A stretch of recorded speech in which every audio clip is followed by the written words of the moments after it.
Здравейте, днес ще ви покажа един фокус, който съм нарекал изчезваща карта. За него ви трябва просто една карта. Хващаме я. И сега картата визуално изчезва.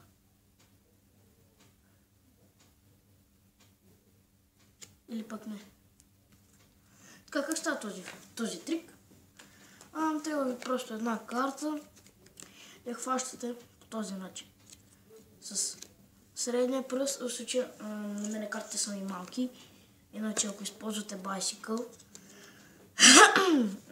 ще ви е по-лесно, защото са малко по-голямички от тия.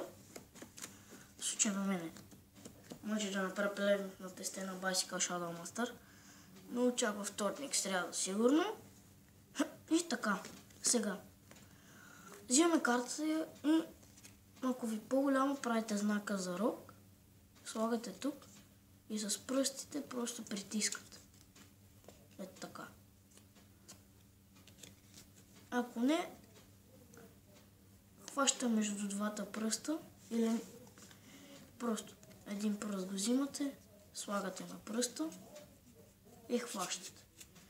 Трябва да гледате да не го правите така, защото ъгълчетата се виждат много.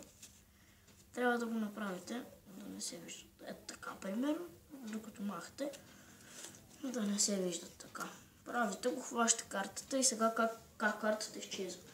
Препоръчвам ви да използвате някоя рекламна карта, защото ще се изкриви. Ето, виждате как се е изкривила.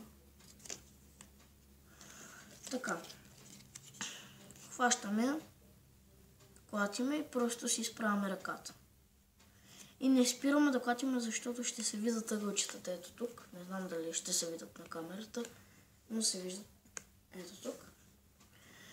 И не спираме да клатиме, продължаваме. Така. После може пак да се сгънете и да покажете, че не. Може и просто да се така съм си го измислил. Виждате. Докато го правя, пускам тук и хващаме така. Тя ми е между пръстите, просто пускам с един. Ето. Това беше този трик. Той е много лесен. Трябва ви малко повече тренировки за... Може и вие да си измислите как да си връщате картата. Може и примерно по този начин, докато махате на гусиме, да избутате някъде. Много бързо да не се види. Това беше от мен и чао!